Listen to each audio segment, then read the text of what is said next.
Hello again, friends. Here we are again for the week from March 23rd to 29th. The week Sora died and JEPA lived. OpenAI killed Sora to free compute for Spud.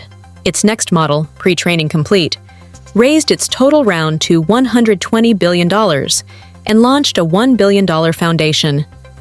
A judge blocked the Pentagon's Anthropic ban as First Amendment retaliation. Anthropic's own Mythos model leaked via an unsecured cache. A supply chain attack poisoned 97 million download light LLM via an AI agent. Oracle prepared to cut 30,000 jobs, and LeCun's team proved world models work from raw pixels on a single GPU. OpenAI shut down Sora on Monday, March 24th, discontinuing its AI video generation platform entirely, and unwinding a $1 billion partnership with Disney that was announced just 3 months ago. The reason was economic, not technical. Running the video model consumed so much compute that it starved OpenAI's other teams, particularly the coding tools and enterprise products that generate actual revenue. With an IPO potentially coming in late 2026 and annualized revenue now above $25 billion, the calculus was clear. Pixel-level video generation is a compute sinkhole, and coding tools are the money machine. Disney's response was notably diplomatic, but the $1 billion investment deal is dead. No money ever changed hands. On March 23rd, Lucas Moise, Yann LeCun, and their team released Lee World Model, the first joint embedding predictive architecture that trains stably end-to-end from raw pixels. The technical significance: previous GPA world models either relied on pre-trained features, DynoWM, required complex multi-term losses with 6+ hyperparameters, or used fragile tricks like exponential moving averages to prevent representation collapse. Lee World Model eliminates all of this with just 2 loss terms: a standard prediction loss and a regularizer called sigreg that keeps the latent space well behaved. The numbers: approximately 15 million parameters, single GPU, a few hours of training, less than 1 second planning time, up to 48 times faster than foundation model-based alternatives. The code is open source. This is directly relevant to AMI Labs, LeCun's $1.03 billion startup, which is building commercial world models on JEPA. LEWM provides the proof that the architecture works from raw sensory input without crutches, exactly the engineering foundation AMI needs. On March 26th to 27th, internal Anthropic materials surfaced from a misconfigured, publicly searchable data cache, including draft announcements, and nearly 3,000 unpublished assets, revealing a new model called Claude Mythos, internal tier name Capybara. Anthropic confirmed the model exists and described it as a step change, a new tier above Opus, with dramatically higher scores on coding, academic reasoning, and cybersecurity benchmarks. Leaked internal documents warn the model could significantly heighten cybersecurity risks by rapidly finding and exploiting software vulnerabilities.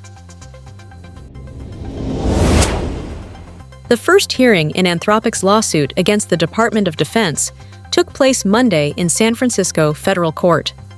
U.S. District Judge Rita Lynn was notably skeptical of the government's position, describing the supply chain risk designation as looking like an attempt to punish the company rather than address a legitimate security concern. On Thursday, Judge Lynn delivered a 43-page ruling granting Anthropic's preliminary injunction, blocking the Pentagon from enforcing the supply chain risk designation. The language was stinging. CNN reported that Lynn wrote the government's actions constituted classic illegal First Amendment retaliation, adding that nothing in the governing statute supports branding an American company a potential adversary for expressing disagreement with the government. Oracle is reportedly planning to cut 20,000 to 30,000 positions, up to 18% of its 162,000 global workforce, to redirect $8 to $10 billion in cash flow toward AI data center expansion. The cuts follow an estimated 10,000 layoffs in late 2025 as part of a $1.6 billion restructuring. Several U.S. banks have reportedly scaled back financing for Oracle's data center build-out, raising questions about the company's debt capacity. Beyond Lee World Model, another world model paper dropped last week reinforces the shift toward decoder-free latent space architectures.